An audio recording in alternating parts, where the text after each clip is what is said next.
Assalamualaikum and a very good morning to everyone.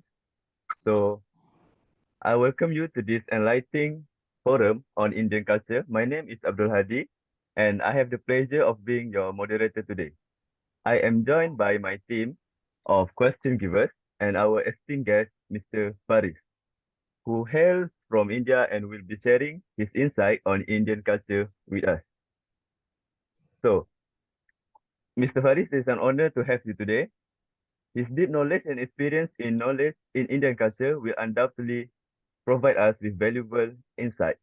So, Mr. Faris, could you please introduce yourself and briefly tell us about yourself? Okay, so hello everyone. My name is Muhammad Faris and I'm from Tamil Nadu, India. So thank you also for inviting me for your forum and I really appreciate that. Okay, thank you, Mr. Faris. So, the purpose of today's forum is I think, is to delve into the diverse of vibrant and tapestry of Indian culture. So, India is a land of countless traditions, languages, and customs, as we all know, and we hope that we can gain a deeper understanding of this through our discussion.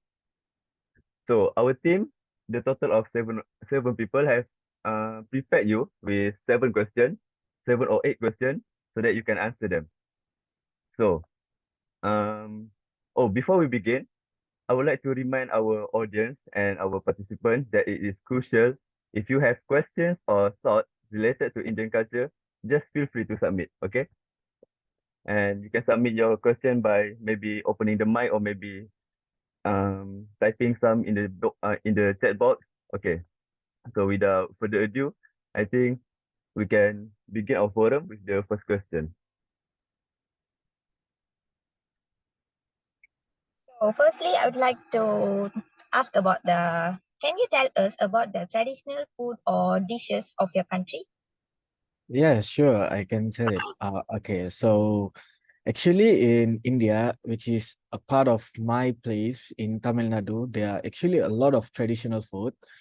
But then these two kind of food that we always eat or always use in our daily life, which is chapati and paratha. So if you guys wondering what is chapati and paratha, so chapati is a flatbread made of finely flour and it will be mixed into dough with water and salt that is cooked on tava. Tava is the place with pot of fire. So it will create the chapati fluffy and kind of nice to eat actually. Okay, and another one is paratha. Paratha is also made of flour, water, salt, sugar, and egg. So the paratha also be layered or stuffed with other ingredients such as vegetables, potatoes, lentils, paneer, and soft Indian cheese. Sometimes they use cheese, but then some people will eat it as plain. Mm.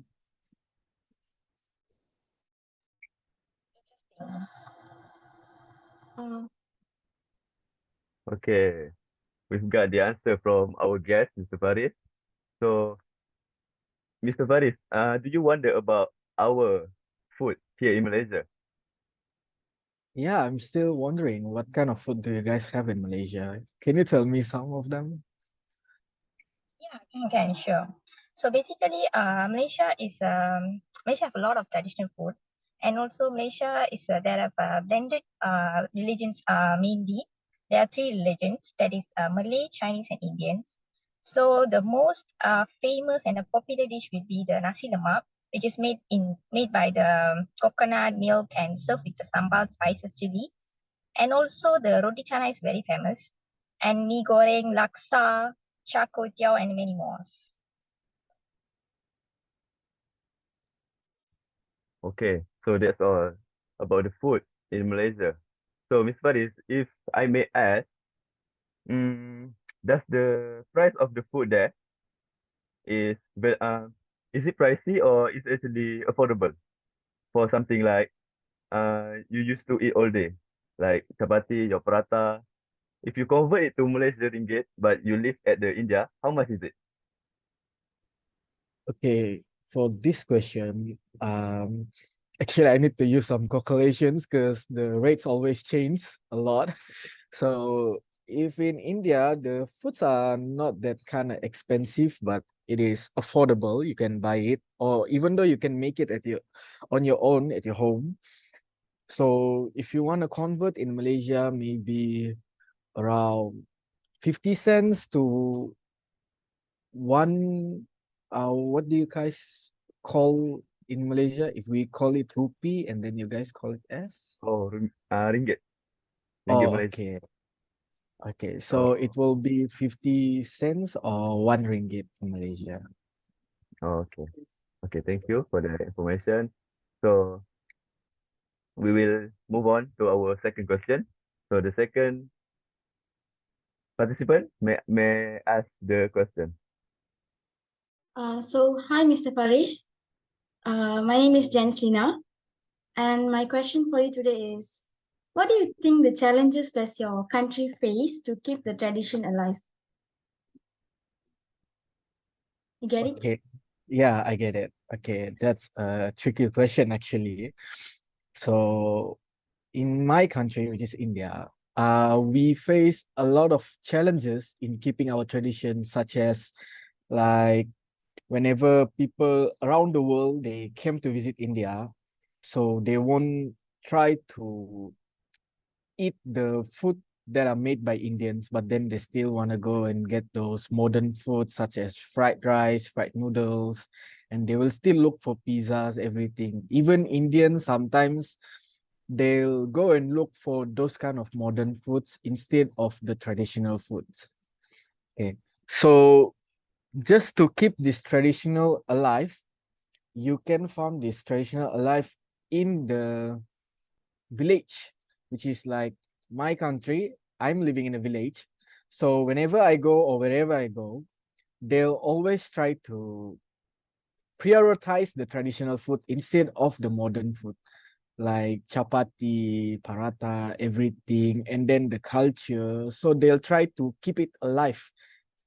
And then even though you guys, I'm not sure, uh, we always also go to the farm to get milk and such things from there. So which is we can get our daily things from our own self farm. So it is kind of traditional because nowadays people just go around to the shopping mall, everything, and wasting money to get those things. But then we guys still trying to keep the tradition alive, like going to there, going here, and then buy those things. I mean, like getting it from our own place instead of buying it. That's all. Okay, interesting. It's actually interesting to hear that. So, okay, maybe we should move on to our third question. So the third question, I will be asking the third question now. Um, as you know, Mr. Waris, in Malaysia we have celebration, lot of celebration. We have Deepavali, we have Chinese New Year, we have Hari Raya, and we have a lot of major celebration in Malaysia since we are multicultural in here. But I would like to know what is the most anticipated cultural celebration or cultural religion, something like that, in your country that is anticipated by your people. Okay, thank you for the question. Okay, I think so that India also, Malaysia also does celebrate the same uh, cultural celebrations that Malaysia always celebrate, which is Deepavali, and then we do have Pongal. So I think you guys know what's the meaning of Deepavali, right? Deepavali is the festival of light, which is celebrated by various religions background. So if in Malaysia, I'm not sure either the Malays can go to the Deepavali celebration or not. But then in India, we also do have different religions, which is we got Tamil, we got Hindi, and then we got Indian that uh put in English. Okay, I'm so sorry. Okay, so we also go and celebrate with them. Like we go to their house and then we eat and then we play fireworks together. Like it's not that kind of dangerous lah, but then just to enjoy the moment with them, which is feels like it can make you feel like a family whenever you celebrate others' religious celebrations together or their culture. Like for example, if in India, we do also celebrate Ramadan. Ramadan in Malaysia, you guys call it as the end of Puasa. Ramadan, Oh, puasa. And then after the puasa, you guys celebrate. Hari Raya, Aidilfitri. Oh, okay, Hari Raya Hari Raya. Aidilfitri. Okay, so we guys call it as Nombu Perna, Nombu Perna in our place. So in that time also, other religions also used to come to our house and then they greet. So it's like something that you should keep up, which is to celebrate everyone's culture together. Because like there's no how to say it? Not it's like something to not separate us from each other like that. Like even though you're Hindi, you're Islam, but then we all are still together.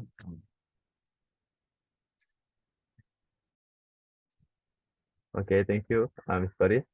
But before we move on to the fourth question, um, for the Hari Raya, I mean the Aidilfitri celebration at India, do you guys also regularize giving duit raya to the child or to the people who come visit your house during the festival?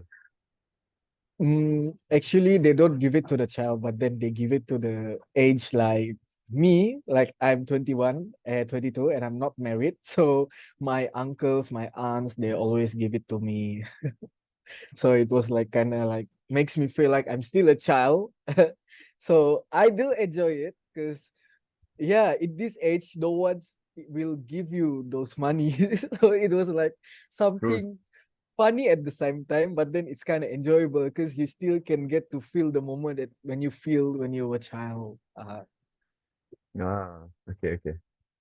So let's move on to the fourth question. So, hi, I'm Nur Farhana, and I just want to ask you, in India, does the people in your country are using the same languages and culture among them? Okay, thank you for that question.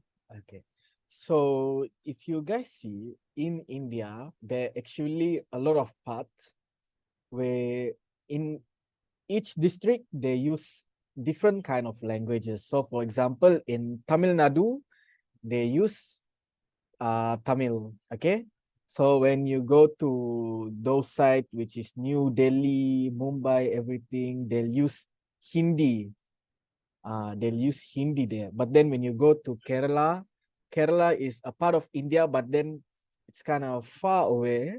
So they use Malayalam Malayalam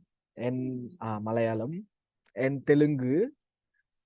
So we still use the same if we are in the same country. Like even though the way they speak are kind of different, but then for Tamil and Telugu, I mean Malayalam, the language are kind of same, but then the pronunciation and the way they speak are different. But then when you go to Mumbai, New Delhi side, the way they speak and then the way they pronounce everything are totally different from Kerala, Tamil Nadu, and all the side. So it's kind of like in India, whenever you go to school, they also prioritize you to study Tamil and then also Hindi language. Even though I'm not fluent in Hindi, but then my father can speak Hindi, so I do know some of them.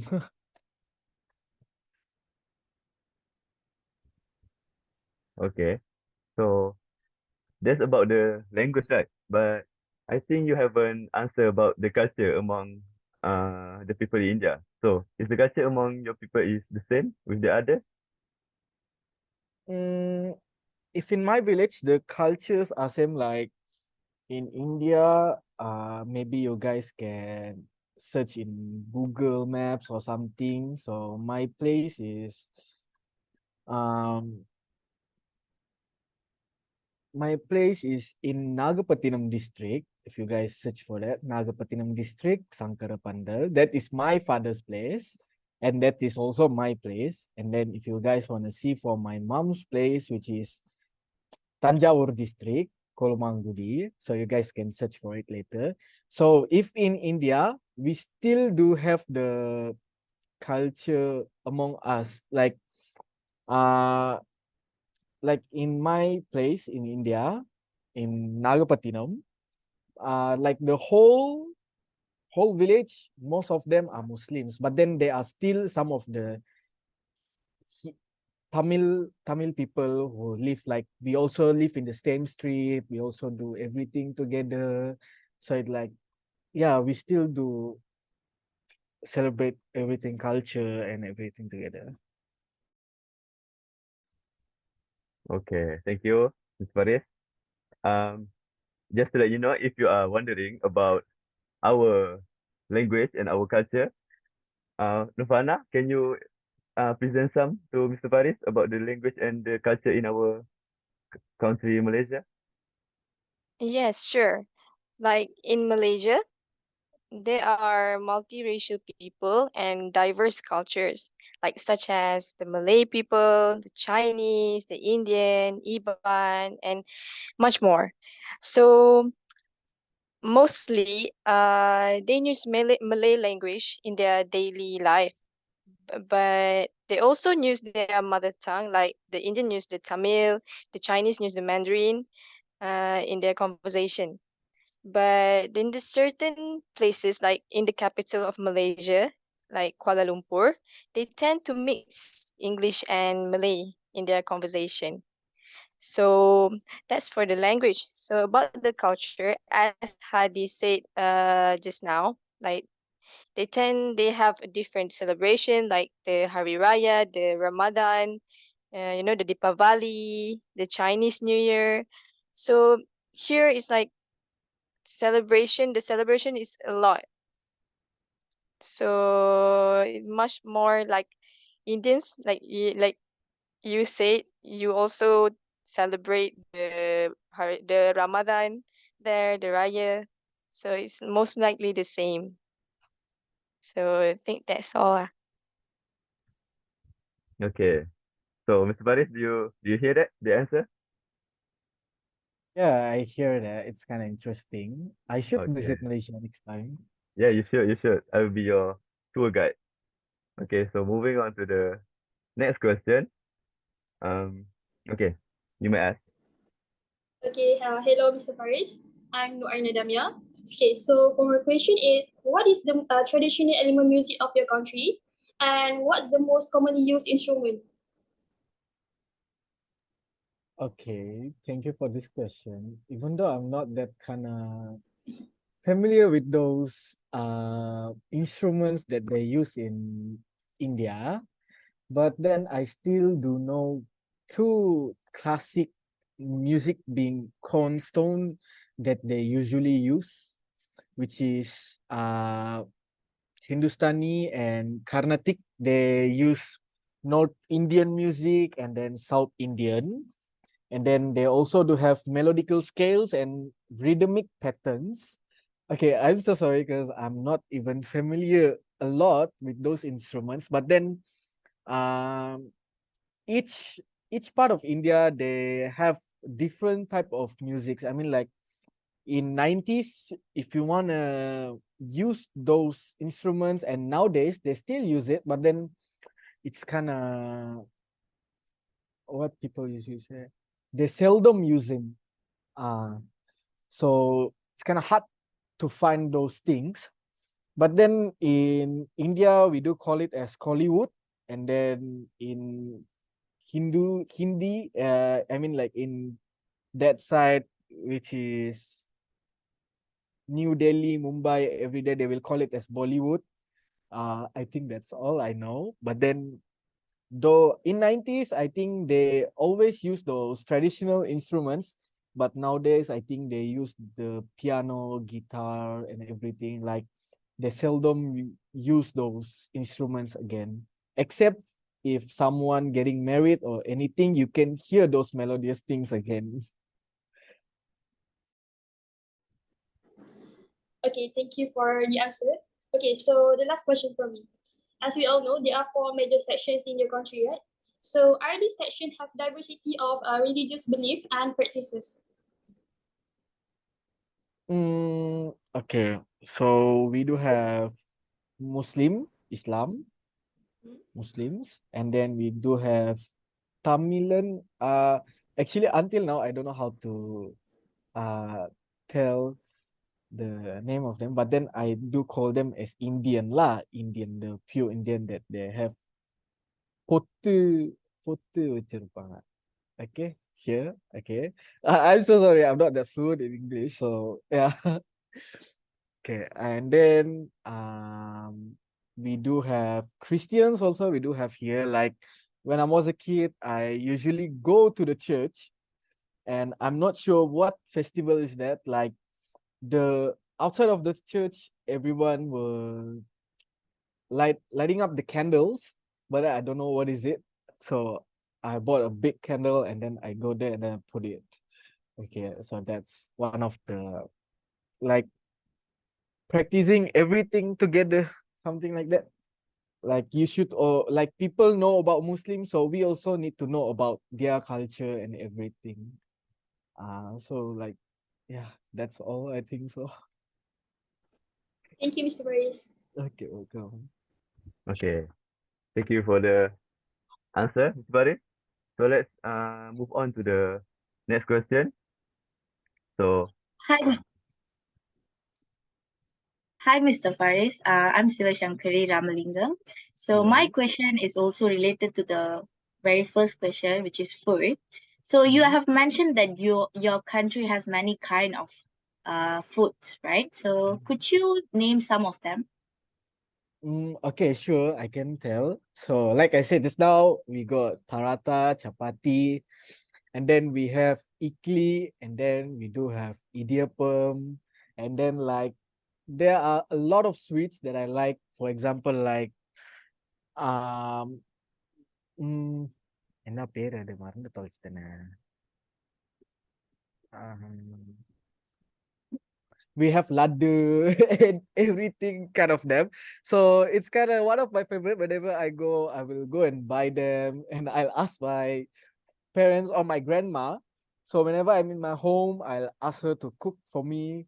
Like I'll go out, I'll go spend time with my friends, and then I come home and I see those foods, I'll eat, and then I go back again. Like that was my daily routine here in India, because that's what I do every day. Like I usually spend my time with my friends, either than my own family sometimes, because after they bought me a bike, so I usually go out. I won't stay in my home. Like in Tamil, they call it as they will say to me like காலை வச்சுட்டு சும்மாலாம் இருக்க முடியாது அங்க எங்கேயும் போயிட்டு வந்துகிட்டே இருக்கணும் like that they'll tell me like that Okay, that's interesting. And we would love to know your favorite food, like your favorite. my favorite food is idiyappam with koli curry. Koli Okay, curry or chicken yarchi, curry it is. chicken curry and beef curry, beef curry. So it will be my favorite. So whenever like the what do you guys call it just now? Hari Raya. Mhm. So in when it was Hari Raya, I'll ask my grandma to cook, and then I go and buy it lah. For 250 rupees, you'll get half kilo, which is in Malaysia, it is 25 ringgit, if I'm not mistaken, Mhm. for a half kilo. Yeah. That Okay. is my favorite food, all of my favorite food. And rasam also. Rasam with rice and papadum. That is the most favorite.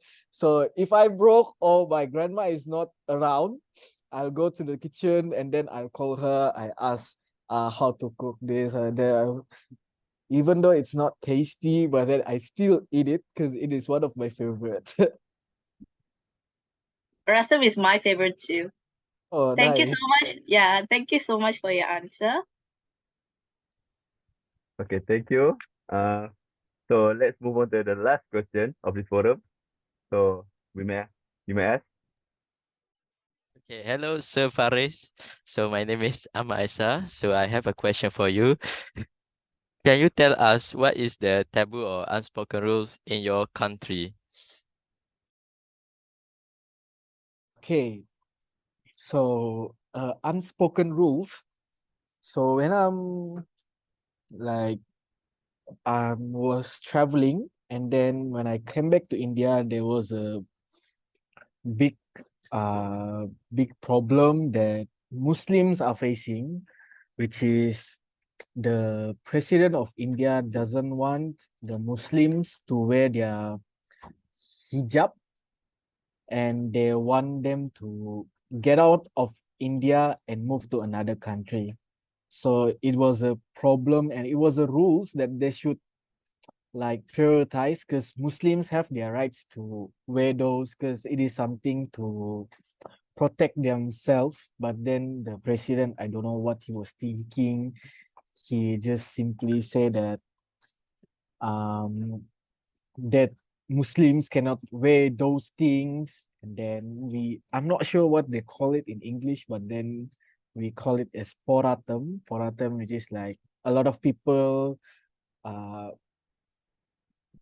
meet together, and then they walk like around 5 to 8 kilometers holding that hijab have their rights, everything. So I think that thing should been put in the rules, that Muslims have their rights to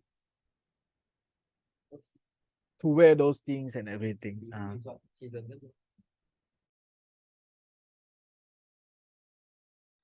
Is there any other questions now?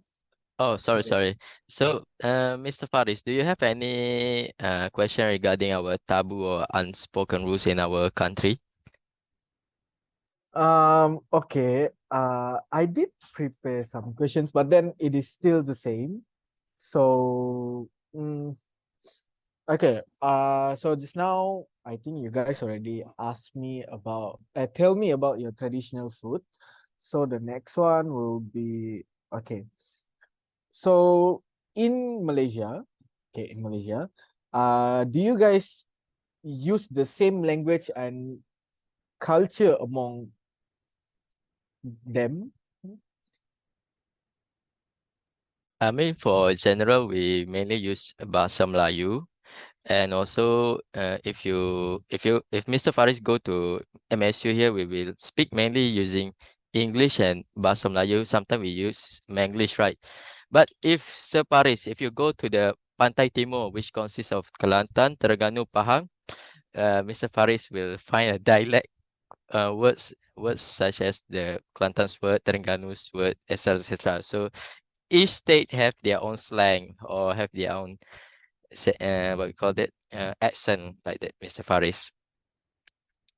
Alright. Oh, nice, nice. So you guys also do have different kind of slang. So just now you told me about Kelantan. What is it? Kelantan. Kelantan. Okay, can you try to like speak to me? I just kind like want to hear how does it sounds like. Okay, sure. For you, Mr. Faris, I can give it to you, Mr. Faris. So, what? Okay lah. For example, I will say that I want to eat right. In Kelantan, they use as they what? Okay, I remember now. They say with aku nak makan, which mean I want to eat lah. But I hear that Mr. Faris will go to Sabah, right? Next year, this year, right? I think you say to me, I think you text me about, yeah, you say that you are going to stay at Labuan, is it, Mr. Paris? Okay, so that's all, Yes. Mr. Paris. Okay. Okay, that is so random, but never mind.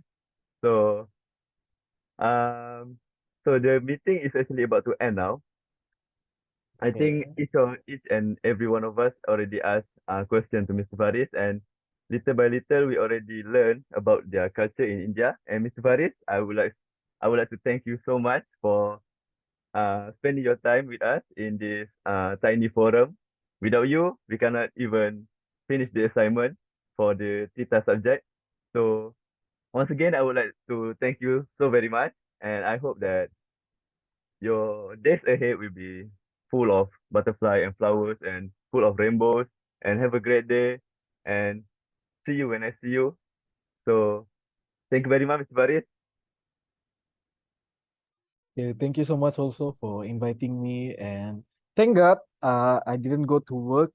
I mean, like, I didn't go to work, so I still can attend. So it's Saturday. So thank you so much for inviting me. I really appreciate that. And thank you also for letting me know about your guys' culture. So which is we did share different we are still in the different country, but then we still do have the same culture. Like, we still have Muslims and they also have Muslims and Christians. So I'm still glad that I get to know that. Okay, thank you. We are also glad to have you here, Mr. Faris. So I think that's all for now. If you want to leave, you may leave. Oh, once again, if there's any chance of you going to Malaysia, just let us know, okay? We'll give you the best service here. Okay? Sure, sure, sure. Okay, thank you, Faris.